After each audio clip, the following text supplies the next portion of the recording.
if your parents were those kind of parents that when you were growing up, like my parents, were living in a 3-bedroom flat when we were growing up, and my father had one room, my mom had one room, and then we the children had one room.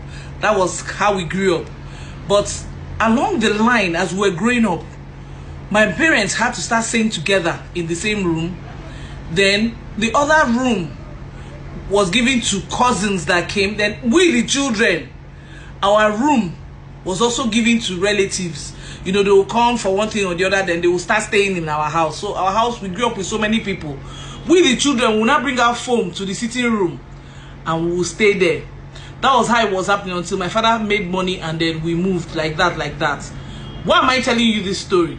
Do you know that some of those cousins that were in our house, that grew up in our house, that made it impossible for us sometimes to have food to eat enough, because by the time you cook one pot of rice, you're sharing it among so many people. Whatever you get, you take. That was how we grew up. A lot of those people, those cousins, those relatives right now, some of them are made, but they will never assist you with anything. Sometimes if you call them, say they don't go answer you. If you call them, if you're stranded in a place and you go, they will not answer you. I don't know why that is. I used to be a Mother Christmas like my parents. I open my doors to everybody, but when they said showing me, it was as if there was a problem, it was a bloodline showing. I just had to borrow myself sense. Do you know that at a time, my house was like a mecca of sorts. I remember housing so many people in my house, you know, because I started working quite early and I was managing myself, you understand? Any friend where I get, where no gets where to stay, will come and stay in my house, as God is my witness. I remember 2 incidents very, very well. I had this friend, you know, that had an issue in Port Harcourt, so she came to stay in my house. This girl, when I go to work, she didn't have a job. I think she lost her job then. I was working, so I told her to move in. This girl moved into my house. You know, when I cook, this girl will chop all my food finish. She doesn't even care that this food was cooked by somebody who is working. If meat remain too, she go chop the whole two. She no go send whether you to her. You can always buy since you're working.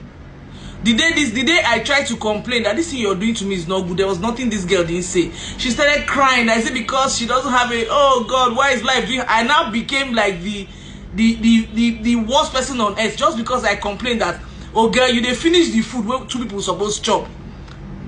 Sometimes when I leave, her boyfriends will come to the house, they will eat the food I cooked. They won't even remain for me. Sometimes pots, they go down. When you know when you have hope that you have food in your freezer, and then you open the freezer and then it's empty and nobody told you, the person won't even say, okay babe, how we go do? Nothing. The day she moved out of my house, she never told me, up until I was bitter, I was angry, I was pained. I was pained though. I was so pained. But as time went on, I just fashed it. Some years ago, she had an issue in Lagos. She called me to come and stay in my house. I told her, even if you're using juju to talk to me, it won't work with me this time around. Fuck off. You know, and I was expecting her to throw her jabs at me, which she didn't fail me. She went to Facebook and started throwing jabs. I shared her post and I wrote down her story. She said she only had a craze. People started saying that people that she had encounter with, that she did the same thing to start coming out. Another one, still in the same Port Harcourt. I lost my job. I didn't have food to eat in my house. I didn't want to start stressing my parents as at that time. You know? So a friend of mine that used to stay in my house came to my house. I begged her. I said, please give me money to cook okra. You know, okra, they last well for house, you know, because if you take small, you go do you. I said, all I was eating there was okra and stew, so that at least it go last for me.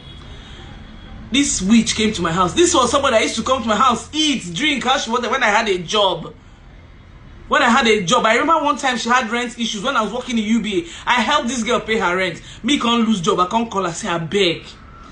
Come give me some money, make I take cook soup and stew. I don't get money and I didn't have a job. I didn't want to start asking anybody for money. I felt my friends were the best people to ask.